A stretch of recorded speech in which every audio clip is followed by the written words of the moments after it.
A countess killed 600 girls. For 25 years, no one stopped her. She was richer than the king.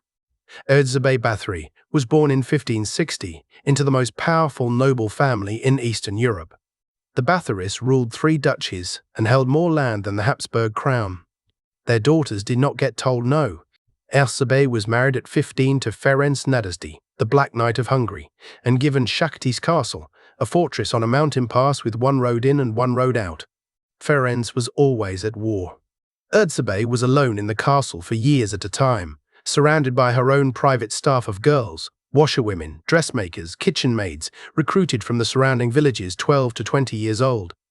Local families understood that being chosen for service in the Countess's household was both a prestige and a danger. Some girls came back. Most did not. The first deaths were dismissed as accidents. The priest was paid to bury them quickly. The midwife was paid to forget the names. By 1585, Erzsébet was 25, married a decade, with no one to answer to. She kept her chamber on the 2nd floor of Čachtice.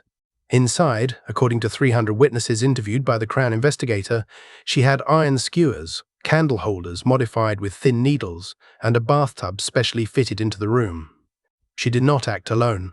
Her 3 closest accomplices, Dorothea Zentes, the elderly washerwoman who recruited girls from villages, Ilona Jo, the wet nurse who had once served Erzsébet's own children, and Fichko, a young manservant taken into the household at 12, were each rewarded with gold, fabric, and stolen jewelry. Anna Darvulia, called the Witch of Sarvar, taught Erzsébet the methods that would become her signature. Girls were stripped, beaten with leather lashes until their skin came off, then forced to lie down in the snow until dawn. Some had needles driven under their fingernails. One method specifically described in the trial records, a girl tied naked to a wooden frame and burned slowly with a candle held to her skin, while Erzsébet leaned close to listen. The bloodbath rumor, that she bathed in virgin blood, was invented 60 years after her death. But the trial transcript did note one habit. She bit her victims and licked the wound.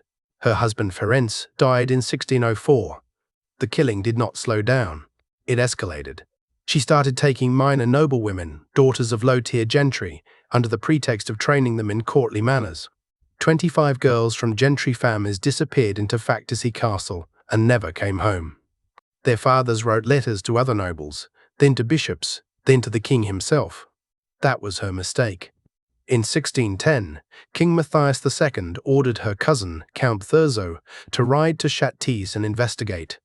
He arrived on December 30, 1610, and reported finding 1 girl freshly tortured and dying in the courtyard, 2 more dead in the cellar. He arrested 4 accomplices, Anna Darvulia, Dorothea Zentes, Ilona Jo, and Fichko. 3 were executed, burned alive after their fingers were torn off with red-hot pincers. Erzsébet was not put on trial. Her family was too powerful. The crown owed the Báthorys an immense sum from her late husband's military campaigns. To put a Báthory on the public stand would have triggered a noble revolt across half of Hungary.